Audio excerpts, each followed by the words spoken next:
Today, we debunk some common myths about snakes.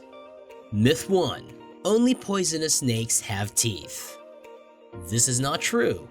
The only snake species that doesn't have teeth is the egg-eating snake because it swallows eggs. But all other snakes have teeth, and they don't just have teeth. They have lots of teeth. 6 lines to be exact. Snakes have 4 rows of teeth on each side of the jaw or upper jaw, and 2 rows of teeth on the lower jaw or 1 row on each side of the lower jaw. In addition, their teeth curve back like hooks, or you could say that their teeth were designed to help eat prey. Furthermore, fangs vary between venomous and mildly venomous snakes. Myth 2. Vertical pupils mean the snake is venomous. This is also not true. The shape of a pupil only indicates at what time of day the snake is active. Vertical slit-shaped pupils mean the snake is nocturnal or active at night. In contrast, round pupils mean the snake is active during the daytime. For example, ball pythons have vertically oriented pupils but are not venomous. This debunks the myth right here. The pupil shape is only used to differentiate between nocturnal snake species. Myth 3. All snakes are slimy. If you've ever touched a snake, you would know this myth is untrue. And if you haven't, you just have to briefly touch one to realize they are not slimy. This myth arose from people believing snakes and frogs might be the same because they have similar skin textures. Myth 4. Snakes sting with their tails and tongues. We don't really know where this myth originated, but maybe it's because of the shape of their tongue and tail. Both look sharp at their ends, so people may have assumed those were stingers too. But no, the tail isn't a stinger. Myth 5. Snakes will measure up potential prey items before eating them.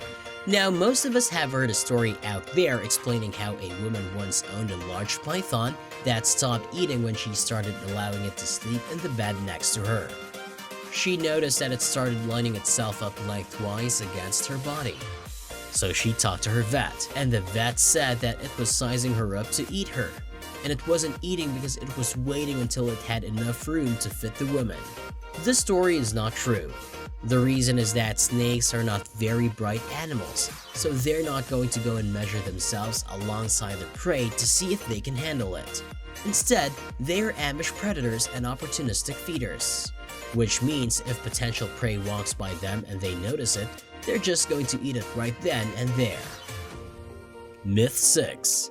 Snakes don't have bones. You'd be surprised when you ask people if snakes have bones, and many of them would say no. They don't have bones. It's just cartilage. That's not true. Snakes do in fact have bones. They are vertebrates, meaning they have a spinal column running down their backs. Snakes have between 200 and 400 bones at the back vertebrae, each with a set of rib bones attached. To think about it, that's a lot of bones for a snake. And to consider that this allows them to move and have the flexibility they do is surprising. Myth 7. Big snakes only need to eat once or twice a year. This is also not true. Let's see why. Although some species of large pythons can go long periods of time without eating, they prefer not to. Snakes should be eating once every week to every 4 weeks, depending on their species, size, and meal size. It's better for a snake to feed more frequently than less frequently, as it keeps their metabolism going at a better rate. Myth 8. Snakes can be hypnotized due to the diamonds embedded in their foreheads. This is humorous, yet it is one of the most common misunderstandings. Snakes are said to have a valuable diamond called an agmani embedded in their foreheads, which allows them to hypnotize anyone. It may be accurate mythologically, but it's a myth scientifically. Many snakes are murdered and tormented at the hands of such delusory believers. Myth 9. A bowl of milk will attract snakes. This well-known superstition may have originated with the milk snake of North and South America. Locals noticed snakes disappearing inside barns in search of rodents and assumed the snakes were drinking milk from cow udders. Reptiles cannot digest dairy products. Even if they could, cows are unlikely to stand quietly by while snakes drink their milk. Snakes will drink milk if they are dehydrated, but if they are thirsty, they will drink anything. I hope you enjoy this video. Let us know your thoughts in the comments below. Also, subscribe to the channel for more content like this. Thanks for watching and see you in the next one.